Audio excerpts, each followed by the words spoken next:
Hey everyone, it's Mikki here. You're listening to Wikipedia, and this week on the podcast, I speak to Hailey Babcock from Hailey Happens Fitness. Hailey and I talk about her personal transformation and how that led to a passion for helping women over 40 reach their fitness and body composition potential. More than that though, we discuss what it takes to thrive as a woman of our age group, essentially. We talk about practical strategies, we talk about injuries and overcoming it, and all the nuts and bolts of being the fittest, healthiest version of yourself as you age. And I'm sure that you will hear from our discussion just how passionate Hailey is about this. And what I would also say is Hailey is herself a wealth of knowledge, but she also is so well connected with experts in this space, with the likes of Stacey Sims, Bill Campbell, Tony Boutagy, who I have spoken to before on the podcast.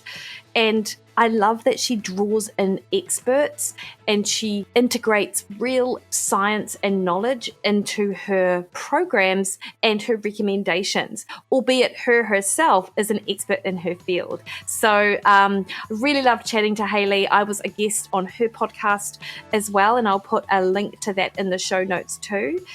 But for those of you unfamiliar with Hailey, she has an incredible fitness journey that began at a young age as a gymnast, competing at nationwide level through high school. And in university, she discovered that endurance bug, a love of running, eventually leading her to triathlons. Throughout these challenges, she learned the value of planning, commitment, and accountability. And these are qualities that have shaped her career, her life, and how she now coaches others. In addition to racing, she also discovered a deep passion for Pilates and has been a certified classical Pilates instructor and advocate for over 2 decades. And with more than 15 years in the fitness industry, she has seen firsthand the transformative power of strength training. And that's why she's made it her mission to introduce women, particularly those in their 40s and beyond, to life-changing benefits of building strength. She holds multiple certifications in TRX, kettlebells, barbells, and foundational training, all building on her foundation as an ACE certified personal trainer. And today she uses her expertise and passion to help people discover greater health and happiness through fitness. Hailey lives in Boulder, Colorado, with her husband, 3 children, and their dog, Zuma. So I have links to where you can find Hailey on her website, on Instagram, and also her podcast, Body Pod. And before we crack on into the interview, I would like to remind you that the best way to support this podcast is to hit the subscribe button on your favorite podcast listening platform. That increases the visibility in amongst literally thousands of other podcasts out there. So more people get to hear from the experts that I have on the show, including Hailey Babcock. All right, team, enjoy the conversation. I will crack in. Hailey, so great to speak to you this morning. I really enjoyed the conversation that I had on your podcast, and I got a lot of great feedback from people that they really enjoyed our perspectives and our discussion. I hope you had similar. Me too. I mean, that's why I have you coming on next week for my group. I'm like so excited. People are counting down. So it's, I'm excited to be here. Yeah, amazing. Now, Hailey, so I'm super interested to understand more of your background, like I guess both your career as a personal trainer, but even just, as a 47-year-old woman, you've been probably thinking about, if you're like any other woman our age, like thinking a lot about diet and exercise over the course of your sort of lifetime as well. And I'm really keen to sort of dive into sort of where you started with your fitness journey and sort of where it's landed, because I know that you've had some transformation in like the last few years, or at least, beyond 40. And people are always super interested to understand better how people transform themselves, both physically and of course, sort of emotionally as well. Yeah. Okay. So I've been active my whole life, kind of like you. Like it just was something easy for me. It was never something that I had college roommates and high school, friends that were just like, I hate it. And it was just natural for me. It was just something that I had to do. I never dreaded it. Luckily, I've always had a very healthy relationship with food. I was a cheerleader and a gymnast. And so those usually don't coincide with healthy, eating habits. But I did. And so I kind of did all of that through high school. I ended up having back surgery my senior year of high school. I was the second youngest patient that my surgeon had ever done major back surgery on, because I had a herniated disc and it'd been like 2 years. And people, I mean, the doctors were just like, oh, you're too young, you're too young, you're too young. And then I was starting to lose some sensation. So I had this major back surgery, and that kind of ended everything I'd done up until that point. And then I started running, which was really terrible. I mean, it's like the worst thing that you could do post. But I was now, graduated in college, and it was like the easiest thing. Couldn't afford a gym membership. And so I started casually running, and then doing some 5Ks, and then doing some half marathons, and kind of did that up until my mid-20s. And my mid-20s, I, had done a marathon by then. And anyways, I was just kind of like, what else do I do? Where else do I go? Well, fast forward me moving to Boulder, Colorado, which is like the triathlon mecca. I mean, everyone here is like, you have to ride a bike or you can't live here. So I started kind of getting into cycling, which then ended up into triathlon in my late 20s. And I did that from like 29 to 41, pretty much, like over a decade. And I was I was age group athlete. So, I wasn't a pro, but I mean, I had like, if you're familiar with the triathlon world, I had Liz Blatchford as my coach, who's an Aussie. And I mean, I was just like, I want to be the best in the age group division. I want to be the best. And so I really just spent all of my time up until I was 41 doing swim, bike, run. And as an endurance athlete, it's all consuming. Yeah. It's all consuming.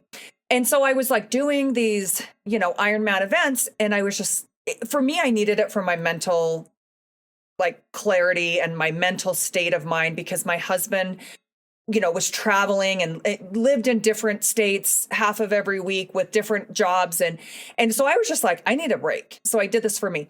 But anyhow, I get to 41 and finished my last half Ironman, which I didn't know was going to be my last at the time, but ended up having like hamstring pain and then knee pain, and then, kind of misdiagnosed and going on, and ended up having a major knee surgery where I was non-weight bearing for six weeks. And that was kind of like my turning point. I was like, okay, I hadn't been strength training. I was super fit, obviously. Like cardiovascular, yes, I was, working out like 10, 12 hours a week. And I was like, okay, well, what I'm doing isn't working anymore. And so I decided right before I went into surgery, I was like, I'm going to get certified as a personal trainer, because I was a Pilates instructor kind of on the side as well. And I was doing that. And I started seeing holes in the Pilates world. And again, I say this on every podcast. This isn't dissing. I still have all the Pilates equipment in my house that I use, but as a form of, it's not strength training. It's not a complete exercise. It's not the complete package, right? Yes. Like it's not loading the body, the bone enough. And so I started seeing these holes in the females that I was training, which were predominantly people that can afford Pilates reformers classes, are, tend to be a little bit older, at least where I was teaching. And so I started seeing like, okay, well, nobody can do a push-up, forget a pull-up. I mean, that's already, that's, overhead pressing, even with dumbbells, we would have like little dumbbells, maybe up to 10 pounds. And that was really hard. And I was like, okay, we're missing something here. And then when I had this major surgery, I was like, I went down this rabbit hole for 6 weeks, and I got a certification that should have taken me like 4 months. In 6 weeks, I didn't watch a single TV show. I mean, everyone was like sending me all these Netflix things, and I was like, I got shit to do. I got to catch up on all this information.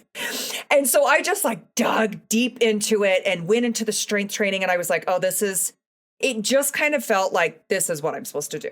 Yeah, amazing. And was it hard for you with I guess because you've always been so active, and I often ask people who've been in your space, who've sort of moved into more strength-based stuff, was it hard for you to transform your headspace? Because obviously endurance and that long, slow, steady exercise is something that we we sort of move towards because of its mental health benefits, like, did you still experience that stuff, Hailey, when you sort of transitioned? Were you able to sort of also transition how you felt about exercise, I guess? Yeah, I mean, I was pretty like, it was weird. Now, I couldn't also do a lot of endurance stuff during this time period. And so it was a good time for me to just be like, my mind just shifted and I was like, how can I can I move a barbell? I didn't have any training. I mean, I've since had worked with coaches, but for that first 9 months, I had no clue. I was just like, okay, I think I'm doing it right. And I would go into the YMCA that was totally dinky in this super nice town that I lived in. And I would go at 2 p.m. because nobody was there but the old grandpas. Yeah. And I was like, score, so I can figure all of this stuff out and not feel like I'm in there and it's super, it's intimidating for anyone. It is hard. I mean, and I still say I love my endurance. I'm never going to give it up. I mean, I'm a big cyclist. I go to Europe every year and, do a week-long cycling up the hardest mountains in the world. So I haven't removed that part. It just looks different now that I'm not spending 10 hours a week doing those exercises. Yeah, totally. And I want to obviously chat to you in depth about your personal training and how you coach your clients. But I am interested, what is your personal weekly, I mean, at the moment, I know you're somewhat limited because of your fracture. So, but in normal life, what does your sort of week of exercise sort of look like? Or do you frame it like a week? Is it 10 days? What's that look like? Yeah, I mean, Tony writes my programs. So I have a month at a time. We do 4-week blocks and I have programmed in there I don't program my long rides, but I'll do a long ride every week, usually one. Now, I would do more if I were heading up, a mountain a week. That would look different. But for the majority of the year, I do 3 to 4 strength training days, depending on the periodization schedule of what that looks like. And then I always do at least 2 cardio, a long intensity steady state and then a hit. Will I do 2 hits sometimes? Sure. And then maybe I won't do the low intensity, but most of the time that's what my week looks like. 1 hit, 1 low intensity, 4 strength training days, or 3 strength training days and 2 hit and 1 low intensity steady state. Nice one. Are you big on steps as well? Just being active? No, I'm not. I mean, I have a dog. And so but I can't tell you, I don't think I've ever counted steps, honestly. And it's not that I'm against it, I guess, because Tony was my mentor and we had all of these, we started with these fat loss courses and that would always come up. And he's like, yeah, sure, it's great. There's nothing wrong with steps, but we've planned an hour of exercise of movement in there for you. Now, if you want to do that it's just adding on more time. If that's important to you, then, you can add that in, but we're already accounting for your exercise for these. And so that's just kind of how I've always done things. Yeah, nice one, Hailey. And you mentioned that you've always had a good relationship with food. In your later years, because obviously you coach nutrition as well, have any of your thinking around nutrition changed as you've gotten older?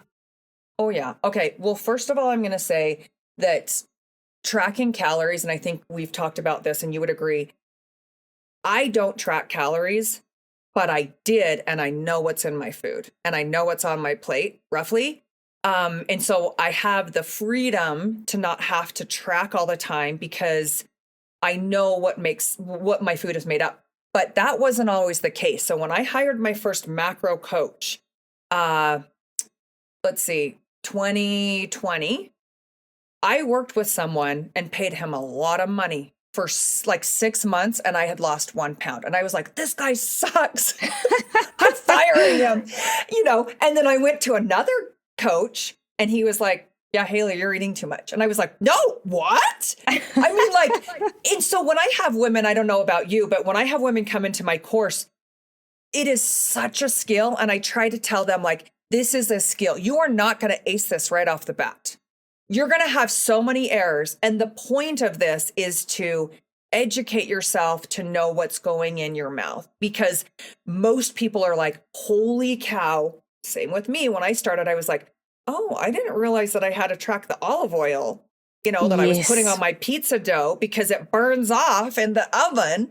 And I didn't even think to add it. I mean, there's things like that just you don't even think about, which is, so I definitely have tracking, but shifting, I think everyone is on board with the protein bandwagon. Like that's never going away. And that was a huge shift for me because I look back, Mikki, and I'm like, I was in low energy availability all the time doing these long endurance events. And I probably had 30 grams of protein a day. I'm not joking. I had tons of carbs, but it's also hard to eat back when you're an endurance athlete. As you know, it's hard to eat back 1,200 calories sometimes. Like, and I wasn't knowingly, like I didn't even know what low energy availability was back then, but I wasn't knowingly eating that. It's just, I would come home and I'd be freaking busy with like 3 kids and running around. And I just wasn't able to get all of that nutrition in. So that has been a huge shift in my 40s. And Hailey, when did this become a huge career for you? Because obviously what seems to me like the initial sort of start was from a personal, personal growth, I suppose, or development. But then, of course, you did the PT course, and now you're like an online sensation. So tell me, how does this happen? Okay, so this is really weird, and there's this interesting, like, I did not have any clue. This was not the direction that I was going to go. It wasn't. I got certified and I knew I just wanted to like train, like be a personal trainer, because I'd been just a Pilates instructor and I kind of was like, I want to work one-on-one with people. Like, I think that's a better way to get results. And I just was gravitating towards that. But we look at 2020, I was living on the East Coast with my family. We moved back to Boulder to our home here. And mainly I started as the TRX gal. So if you scroll way down, it's all TRX stuff. And that was mainly because I had been teaching TRX before 2020, and it was the only thing people had access to that you could get readily, at least in the States. And my Instagram, like I just started posting for clients because they were like, Hailey, well, what are you doing? What should we do? And so I started doing it, and it just started like, it blew up. And then I was like, well, but what if I don't want to be the TRX gal? I mean, because that's kind of how everyone started following me at first. And it took a long time to kind of shift there. But I will say I would have never had the guts, and I didn't want to come onto the scene. I'm clearly like, I don't have a PhD. I don't have a master's. I wanted to come on the scene when I had information that, from people that were much smarter than me. And I had found Tony online, and I started doing, like, I did his advanced program mastery. I mean, it's the wrong one to do when you're a brand new personal trainer. Like, I should have gone with the general preparation, but that was the one being offered. And so I emailed and I was like, I don't think I have any business being in this, but I'm just going to sign up because everything's closed down. Nobody has anything to do. So I'm just going to do this.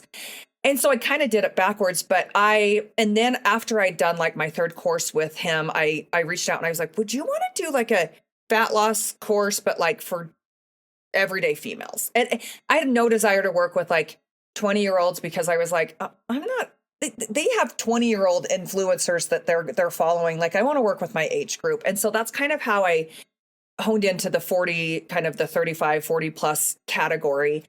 But I really, I know my strengths and I know my weaknesses, and I am really good at seeking people that, again, have skills that I don't have, and I have skills that they don't have.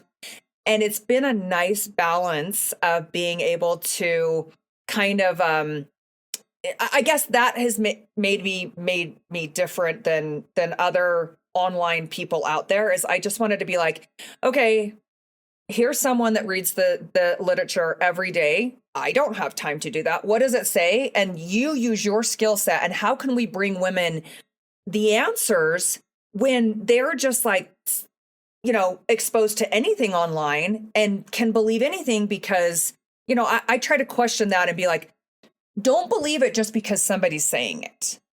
Like, dig in and if you question it, ask to see the research, because I ask to see the research. Like, what does this say? And then also, how does this apply in real life? Yeah. Yeah. No, I love that, Hailey. And what I've certainly picked up from the way that you do things is that you're open to so many different perspectives, and you're also wanting to bring that evidence-based perspective, but you understand that evidence is more than just what you find in a scientific journal. It is the clinical experience of the people that you also work with as well. And I guess this is the thing, and sometimes, when you see people online, they are very dialed into the literature, but they don't actually work with people. And that will change how you can apply that research and whether it even applies. So, and I certainly noticed that you bring in just some of those super big names in the fat loss female space. And that's, amazing for the people that you work with. Yes. I mean, and you nailed it when you said there has to be, if somebody were to ask me and be like, well, how do I pick somebody? Because everyone is saying evidence-based. Yeah. I mean, literally anywhere online, it's like, well, everyone says evidence-based. So, you could find, but I'm like, okay, find somebody that, number one, works with your age demographic, that knows your age demographic. Not that everything changes in the age demographic, because it doesn't, but there are a lot of things that do. But then also, who has actually worked with women in person, because it's a different game. I can read something online or have, take a course and be like, oh, this is great. And then I would go try it with clients. And I was like, ooh, they're not ready for that at all. Like, that's not a good fit for them. And so I've really had to dial in, and there's nothing that teaches you more than like working with the actual people that you're trying to, sell to and work with online. Because if you didn't have that real life experience, I mean, you would have no clue. Yeah, 100%. And so, I mean, you've worked with thousands of women now? You get a ton of women into your courses. Like, are there any particular sort of common, I guess, misconceptions that women have about building strength in their 40s? Like, are there any things that sort of spring to mind for you, Hailey, that you're like, actually, no, that's not the case? Like, what are some of these myths? Well, we always have the big one, which I think we're trying to we're winning the battle on. Strength training is going to make me bulky. Yeah, is that still a thing? I feel like it takes a long time to turn around a ship. Yeah. So, it's coming, but then you also have some women that have maybe more body fat to lose. And so when they do put on some muscle, they're like, well, actually, I do feel a little bit bulky. So there's something to that. And then it comes down to, I'm like, well, let's talk about the body composition and how we can shift that, because that same thing happened to me. I don't have, I guess, the physique that I have right now. I was kind of gaining weight too. And I was just like, but I'm lifting and this is what I'm supposed to do. And it really took the nutrition side to dial things in. And it takes a long time. So I would say the bulky, that's probably never going away. It always circulates in women's minds. But as we know, and once I get somebody in the weights room, I'm like, come talk to some of my 52-year-old clients that are on the floor dying because they're working, like they're smashed at the end of a session. Not that you have to be, but like they'll finish a session and I'm like, and they're just trying to maintain muscle. They're just like happy if they grow any new muscle, which you can, but we don't have to worry about getting big, I would say, overall. It's interesting, isn't it? Like I talked to my friend Eric Helms. Do you know Eric Helms?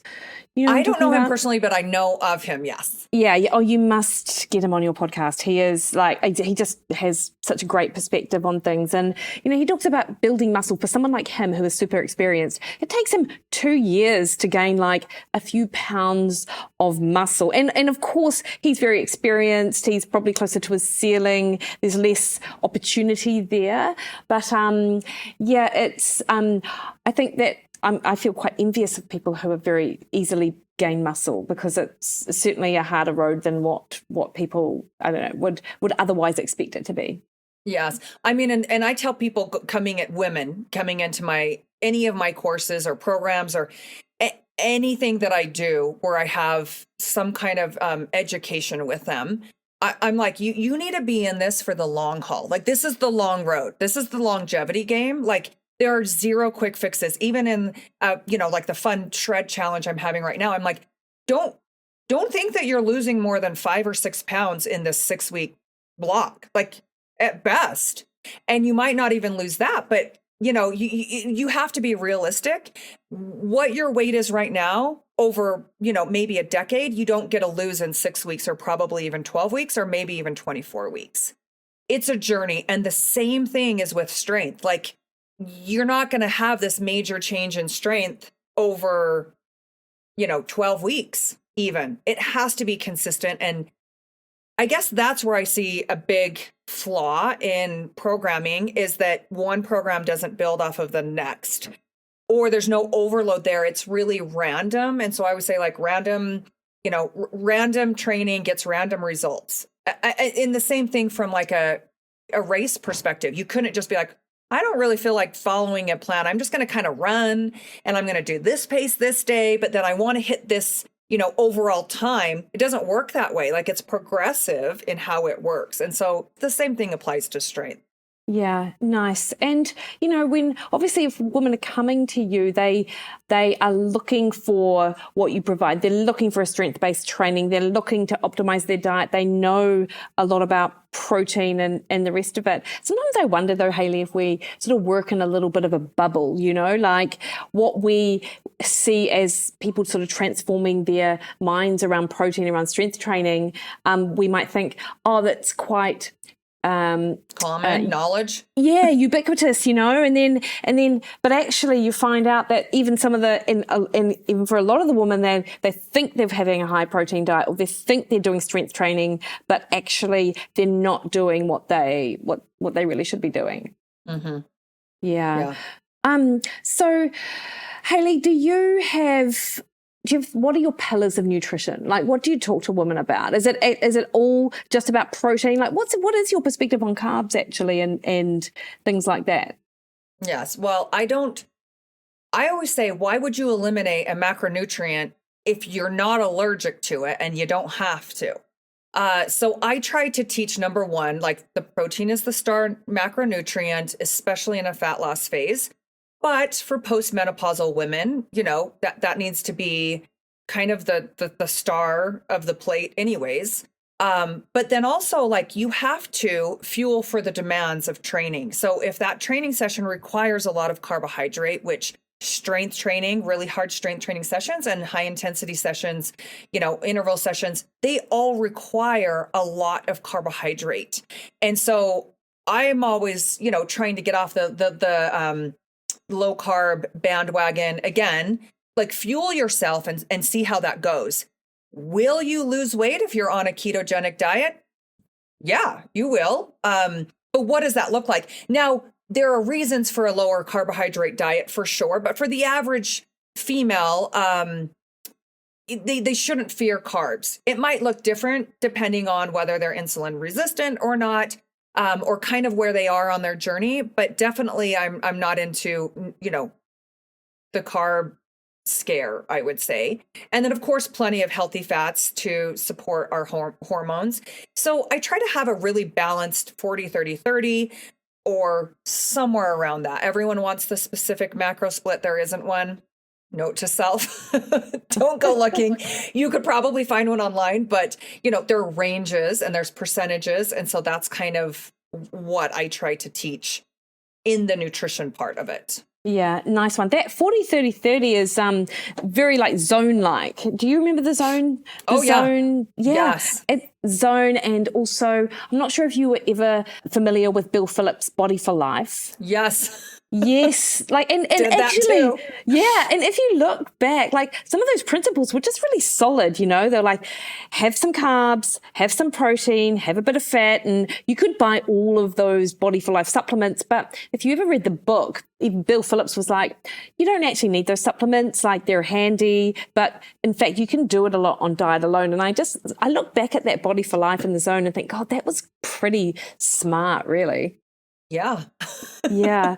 And Hailey, what about, like, a lot of what I see with my clients, and I wonder whether you get this too, is that it's super easy to follow a diet. It's super easy to follow an exercise program, but it's actually the inner transformation about how the woman feels about the process, about themselves, and the mindset shift that actually makes a huge difference. That's the thing that I see people need in order to take some of those principles and turn them into a lifestyle. Is like, what's your experience around that? Well, yeah. So I have a clinical psychologist that has her PhD in behavior change. And so I try to bring that into my courses because it's the one thing that people want to skip over that they don't think is, super. I mean, it's just like kind of the boring stuff where they're like, okay, yeah, I get it. Like, be present when you're eating and, try to think of a habit that doesn't serve you anymore and replace it. But that requires often more work than going and getting your hour of fitness or just like being told what to eat and just putting it on your plate. It's the habits and the snacking and the late night food and the extra wine. Those are the reasons that you're not getting the results that you're looking for most of the time. And do you have women come into your program and assess your nutrition principles and then fire questions at you like, well, I really like fasting and it really works for me. Can I continue to fast? Or, so people who sort of come on in and sort of want to do what you're telling them, but sort of still want to do what they're already doing. Oh, yeah, for sure. And honestly, Mikki, I try to empower the women that come into my to my web, I would say, and be like, okay, number one, use yourself as a science experiment in everything. So if you are following something and you can be really honest and turn the finger back in and be like, because if you're not really following something, you can't say it didn't work. But really get in there and be like, okay, well, this is what I'm sharing. Give it a shot. Or whatever you're hearing, give it a shot and see, like, you don't have to do what I say. Try it out. And if you've done something for, 6 months, 9 months, whatever, and it's not working for you, then it's time to reassess. And again, but you have to be honest with, well, how, because a lot of people, as you know, will be like, well, no, I did it 100%. Did you? Yeah. Yeah. I mean, because that's hard, but it is, I don't try to talk someone out of like the intermittent fasting. I feel like there's enough research on and people talking about that maybe that's not the right way if we want to build muscle and get all of the protein in and all of the different things that the general public would be interested in. But if we take that and, so I try to let them, hey, you don't have to change your mind right now, but you came to me wanting something different. And so it's worth a shot. You've paid money, you've invested time now, maybe give it a shot. But then if this isn't a good fit for you, then I always leave the door open to let them have their own, because you can't really change somebody's mind if their mind is made up. Even if they've come into your course, not everyone is going to get, there's never going to be 100% people get 100% results. It's just not the way that even like marketing works. It's like a third of the people will crush it, a third of the people will fall off, and a third of the people will be amazing. Yeah, no, it's super interesting. And sometimes it does take, everyone's really different on their timeline of how long it's going to take for them to, if they're going to change the way that they think, to actually do that. And for some, it does take a couple of rounds or a couple of exposures, if you like, to the material to really, for the penny to drop, I suppose. Because of course we are all different, as you said, Hailey. Fasting works great for some people. It's terrible for others. There are some people who need a lot of carbohydrate in their diet just for their nervous system and for their energy levels, whereas others, as you noted, like they may be more carb intolerant. But it's not until you sort of, I don't know, it's understanding yourself, I suppose, as you said. Like people can, have to be their own best investigator. Yes. Yeah. Hailey, where do women that you work with, what are some common sort of pitfalls in their approach, or things which challenge them? Like, is it lifestyle? Is it beliefs? Is it other people around them? Like, do you notice any patterns of which sort of might hold people up? I mean, it's super individual. I would say all of those, actually, depending on the situation. But if we look at, so much of it comes down to, what do you really want? And are you ready to actually make the change? And if you're going to say you're going to do something, you're going to do it. And that comes down to lifestyle and back to behaviors. And, if somebody's not getting results and we're looking at the big picture, does it come down to lifestyle? Sure, that's going to be part of it. But the behaviors around the lifestyle, I don't know how you'd feel. This is kind of random, but just off the top of my head, like I think at least in America, I mean, America's not killing it in the health department overall. And, we're just used to food, the abundance of food all the time. Anywhere, everywhere, fast food on every corner, every grocery store you walk in, there's just like infinite amounts of junk food. And it's almost easier and of course tastier a lot of the times than eating something else. But if we go in there and we look at this, and I think at least from the American views, we get into this like, well, everyone goes out and we go out with friends and I can't not eat anything.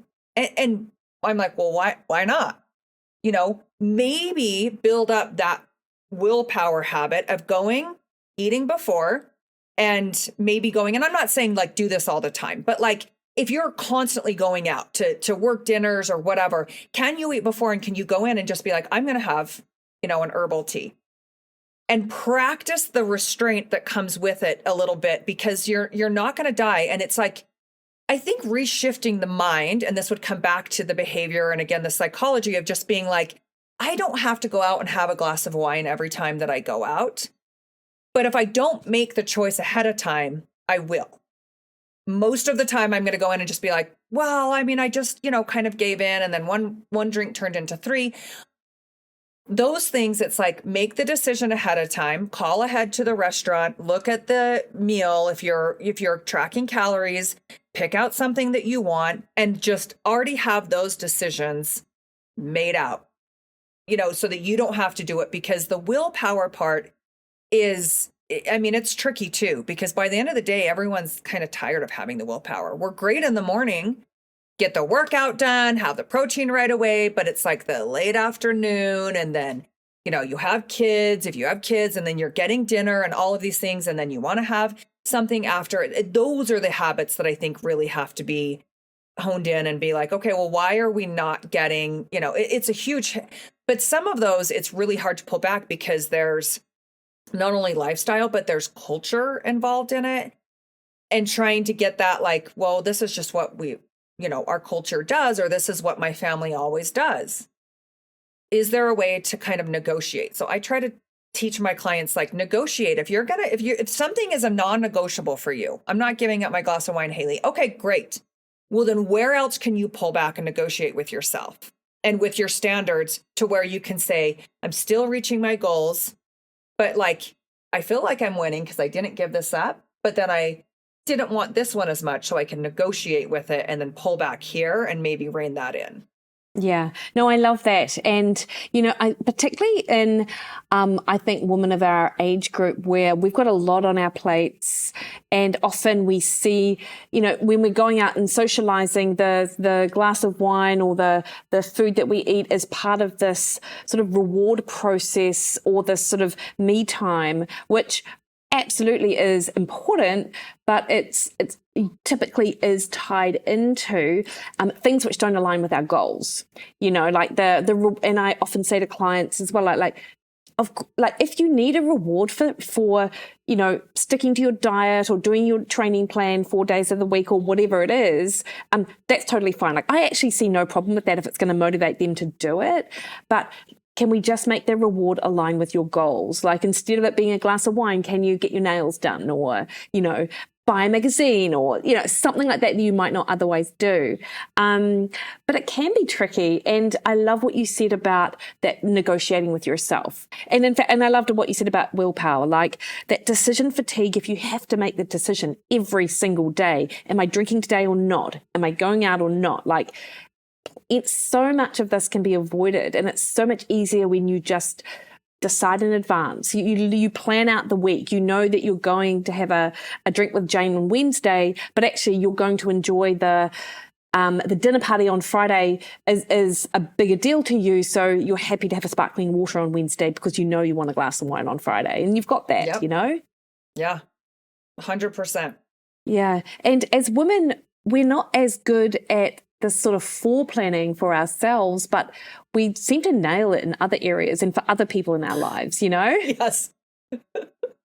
Yeah. I mean, and I try to say, put yourself back in the spotlight. And I think as women, especially, like I grew up in a very Christian atmosphere, and we're just taught to we serve. That's what we do. You just give to other people, and we're always giving.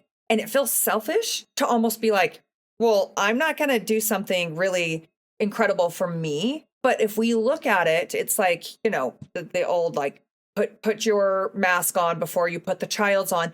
If we're not filling our bucket, and I see this all the time, and I'm sure you do too, these women that come in and they're just like, I'm tapped out. And so how do we turn it around and be like, okay, cool. If you only have 30 minutes, let's prioritize 30 minutes for you. What does that look like? Because you're telling me you're the end goal that you want. And Mikki, I think that I have not met a female in this age group that has been like, I don't want to live a super long, independent life. And if we look at the body composition, which is what most women are coming to us for, and I don't discredit that at all, because, there is a component where people want to feel good. They don't care about what they look like in their 20s, but they sure want to feel good in their 50s and their 40s and, beyond. So it's important. But the end goal is like, I'm like, well, where do you want to be when you're 90? What you're doing right now for this decade and the next decade is going to set you up for the last couple of decades of your life. And so when you look at it from that lens and kind of pull back a little bit, it's easy to put a little bit more focus on ourselves, depending on our stage of life, because we can't take on everything else if we're not taking care of ourselves. And as we know now, good nutrition and, keeping muscle on our frames is what is going to help us be independent. So we're not a burden potentially for our kids or, financially or physically.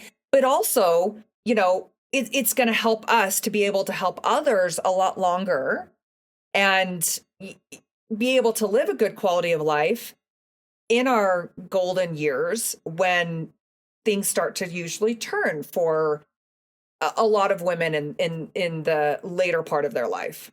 Yeah, for sure. And what you just said there, Hailey, like, you mentioned that you grew up to serve, and a lot of women have that in them, and as we talked about, and I think this is something that we don't think about down the line, that actually there's probably a lot of guilt associated with the inability to look after ourselves as we age. Like you're in fact doing the opposite of what you've tried to do your entire life. Like you've tried to not burden anyone with anything, any of your own needs. And that might not have been how you framed it in your head, but that's essentially sort of part of it.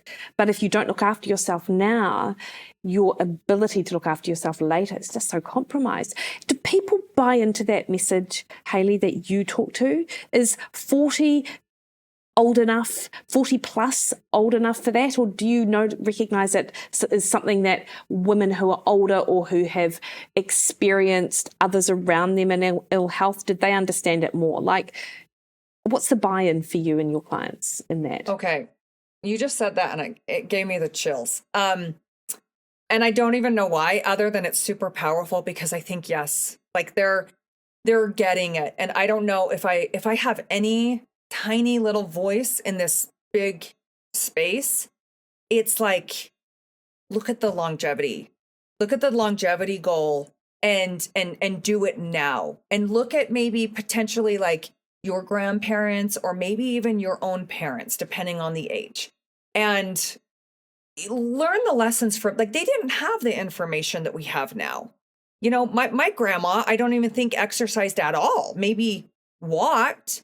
My mom didn't even get the message. I mean, we're barely getting the message now over the last 5 years. I would say it's been really strong in the shift of where we're taking women, and social media has definitely helped that. But I just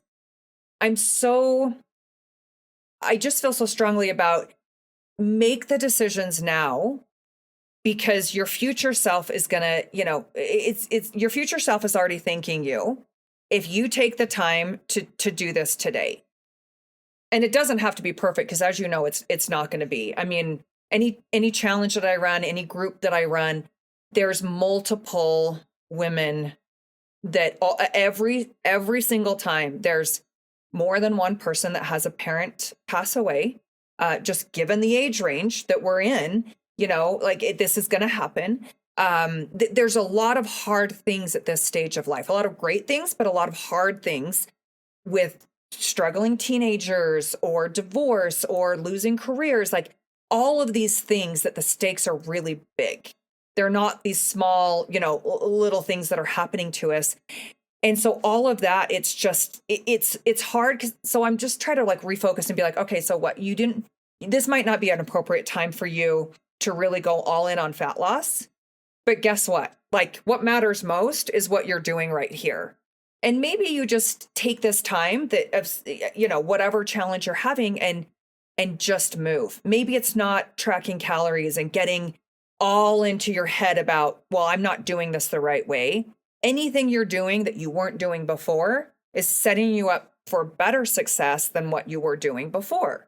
So it's all a win. Like whether it's 20% or 90%, like it's all a win. I mean, it's the zero absolute, as you know. There's no room for absolutes in this age range for anything.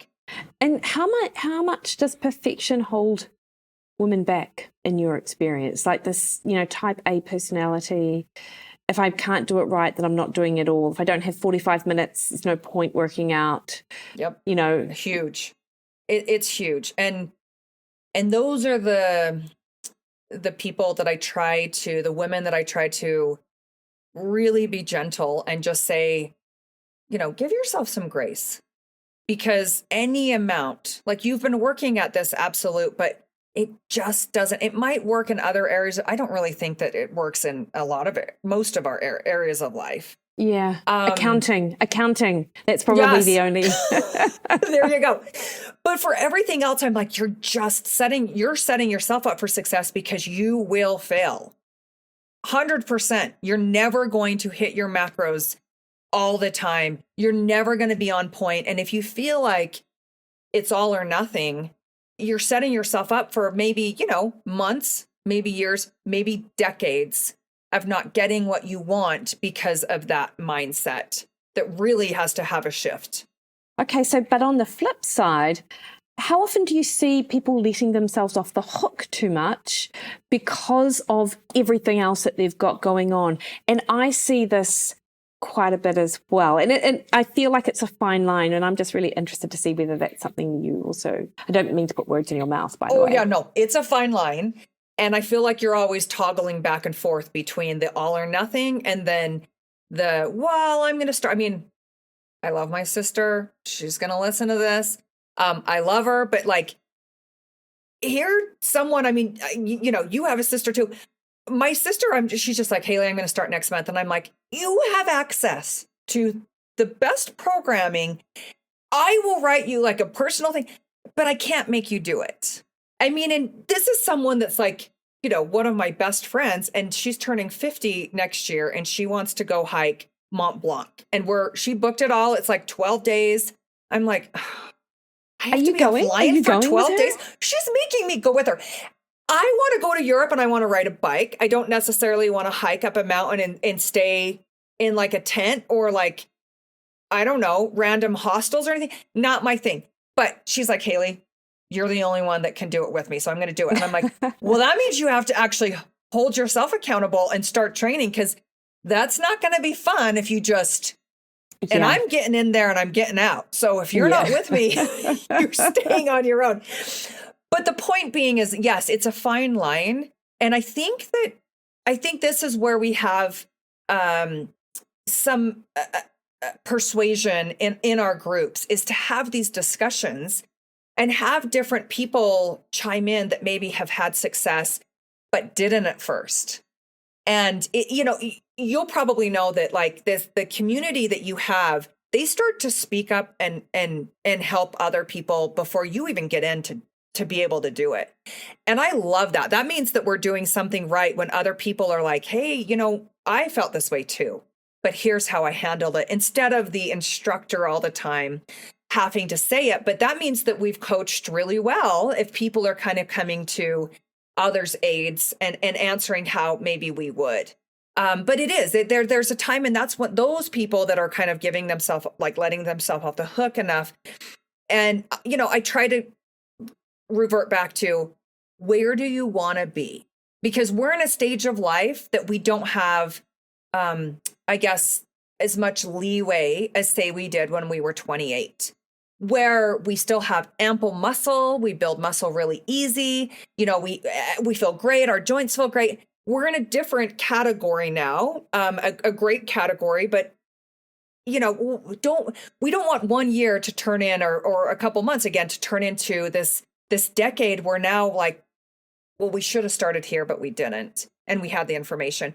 And so that's something, again, that just it is a fine line, but trying to find that way of negotiating, again, with the people in your group and being like, okay, how do I bring some people down and I bring some people up into that middle area where we're doing more than we did, but we're not expecting perfection. It's hard. Yeah. It is. And I've got a couple of things I want to share. One is, we want to fast pack the Mont Blanc. We don't want to hike it. And I cannot wait. It'll be great when we do it, it. And I'm hoping it's not hostels and it's lodges. But anyway, I love that your sister has that goal. Like, that just shows me that she must really value, something like, obviously you're alike in terms of valuing, like, the outdoors and the satisfaction of achieving a goal. And I guess it's just that you get, like, along her journey, she will get so much opportunity to celebrate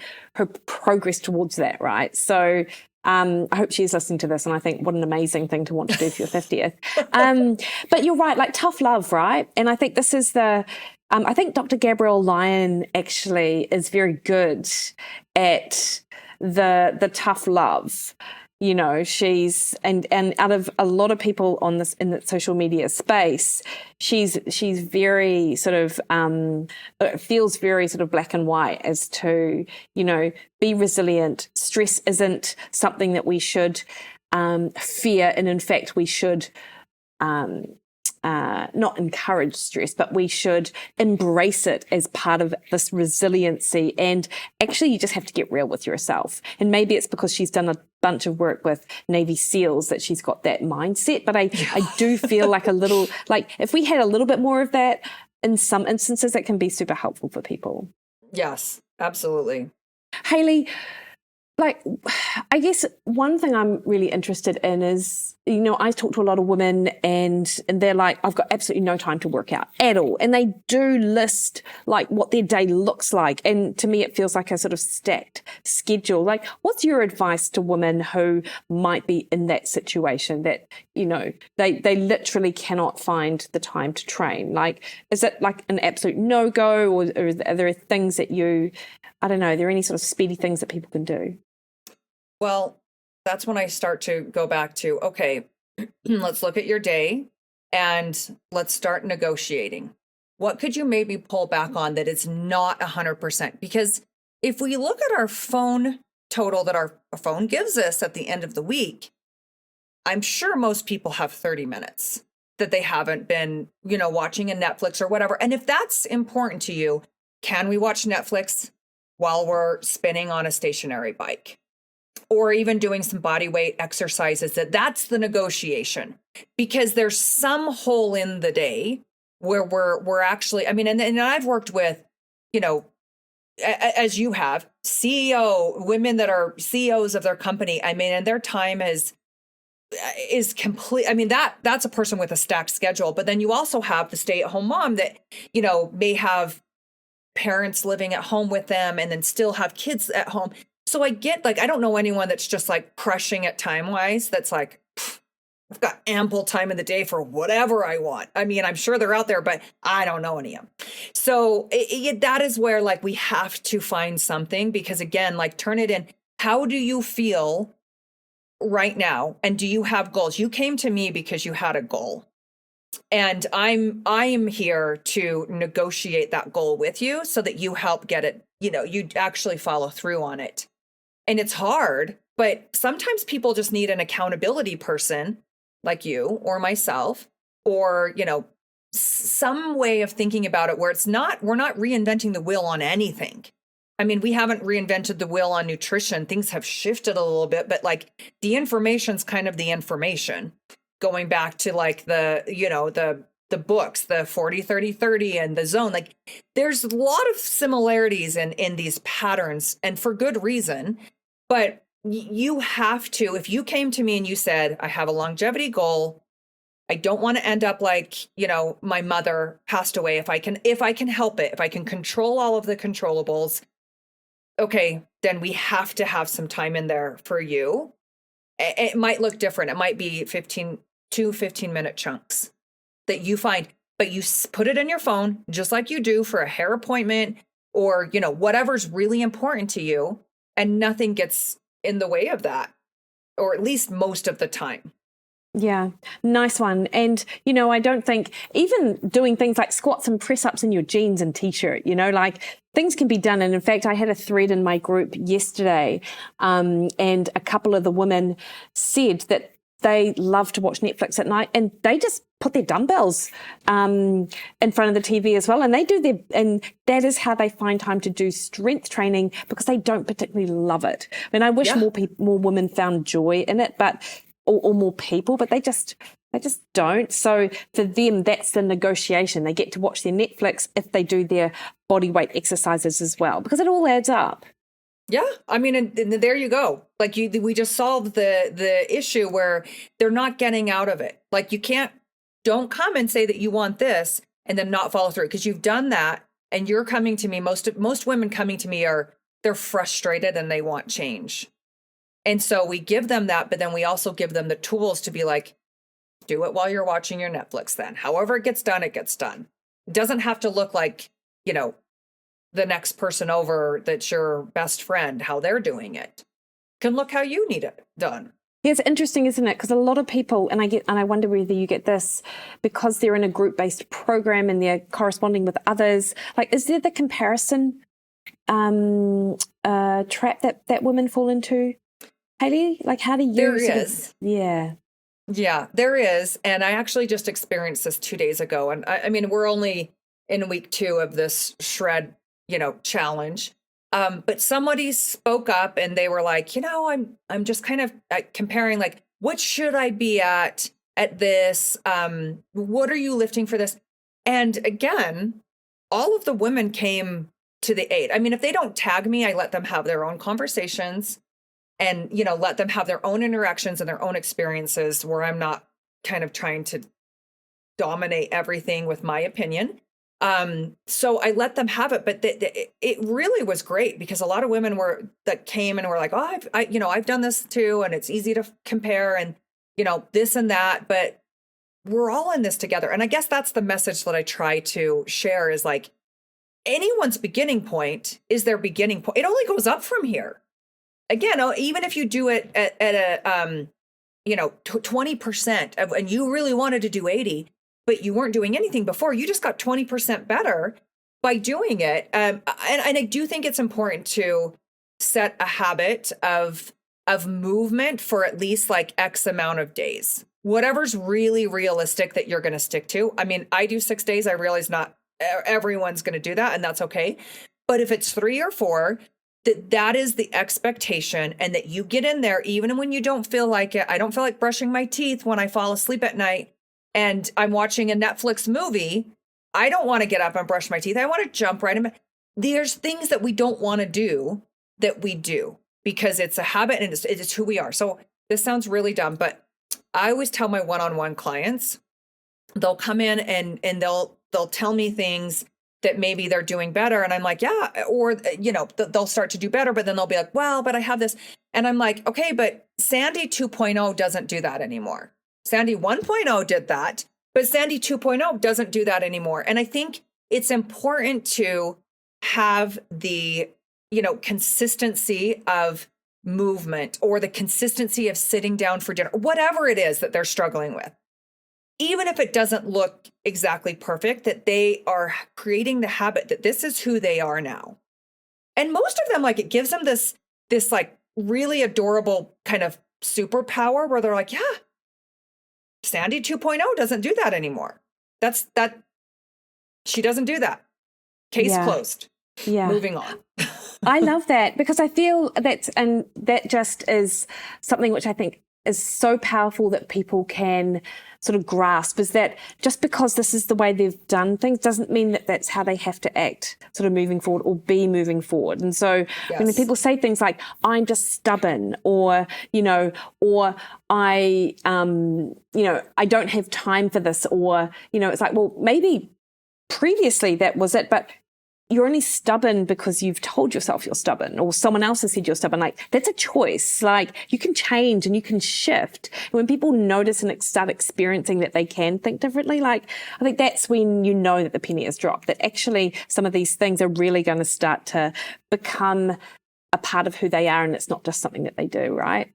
Yes. Yeah. Yes. Oh, I love that, Hailey. Now, my final question for you, because I'm really mindful of your time, but if it's okay, scales are obviously something which we use to assess progress. What are some of the other key indicators that you like people to sort of keep track of, other than obviously ticking off the exercise sessions, etc.? Okay, well, I always try to shift to, PRs in the gym, because everyone loves to be like, I came in here and I could barely do 20 pounds and now I can do 50, Hailey. And that's super awesome. And it's another form of feeling strong. And I think in the groups that I have, these women are like, okay, yeah, maybe the scale is super like bumming me out today, but what I'm really interested in, I did really well at today. It's not always that, like, people still get super bummed about the scale, women. So then I'm like, okay, well, what else can we focus on, that's healthy for you? Well, measurements are another option if they take measurements. Progress pictures, which I don't know about you, but most women this age, I'm like, I can't get a before and after and post it online. Nobody wants to. Even if they've crushed it and they've lost like 40 pounds, they're like, yeah, I'm not giving you my pictures, in a bikini or minimal clothing to put online. No thanks. So I get that too. So that's one I never push. But I'm always like, do it for you. Even if like you have, like, you don't even look at them, do it for you.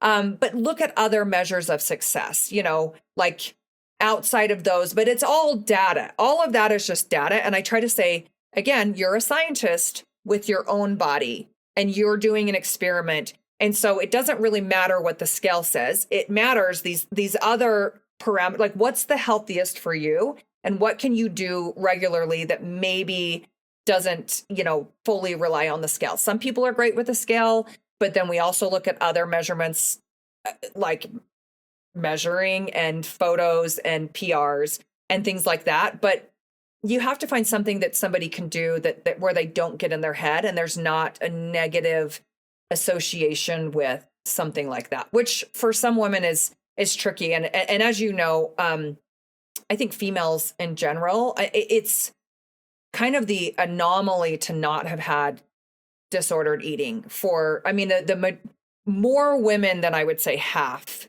have had some kind of disordered eating, and we want to keep them healthy in this age range and not go into an unhealthy space. But that's tricky too. I mean, there's there's always easy things about our job and harder things about our job that you're constantly trying to shift and be like, well, what works for this person? It actually doesn't work for this person. And so we have to shift and again, negotiate with yourself and pull away and look at it as an experiment and see what works for you. Yeah, I love that, Hailey. And I feel, it's that both you and I, we're in such a privileged position to help women through this time and just really transform how they see themselves and Yes. how they see their sort of future selves as well. And I feel so privileged that I had this conversation with you and that we had this opportunity just to sort of chew the fat a bit, because it's, we do similar things, and it's nice to sort of bounce ideas and bounce sort of thoughts off someone like you, Hailey. So for people who are, for whatever reason, not familiar with you, can you let people know where they can find you? Yeah, so I'm Hailey Happens Fitness on Instagram. That's my website as well.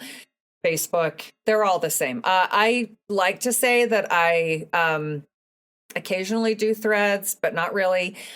TikTok, I keep saying it's going to be the year that I do TikTok, but I haven't. I'm on there, but I haven't really done anything. So mainly Instagram and Facebook, and obviously my website, but all the same handle.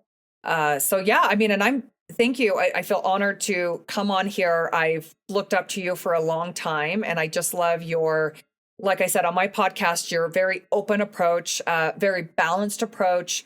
I don't think that you fall into absolutes either. Kind of looking at the big rock movers and the big picture and setting women up for success. I mean, we have the same mission there. So yeah, I loved it.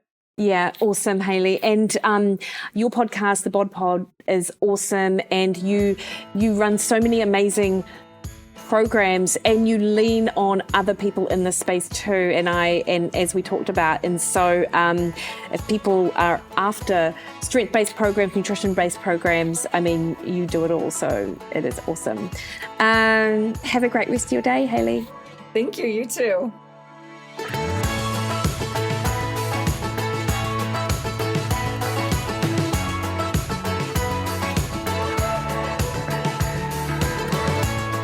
Alrighty, hopefully you really enjoyed that. I just loved chatting to Hailey. She is so down to earth and so full of information. I could spend hours chatting to her. So absolutely check out those links to particularly Instagram. She shares a ton on that, but of course the Body Pod as well that she does with Laura.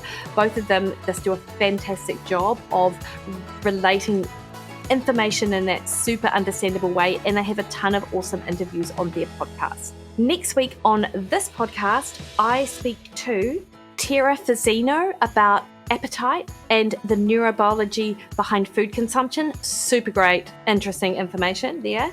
Until then, though, you can catch me over on Instagram, Threads, and Twitter at Mikki Williden, Facebook at Mikki Williden Nutrition.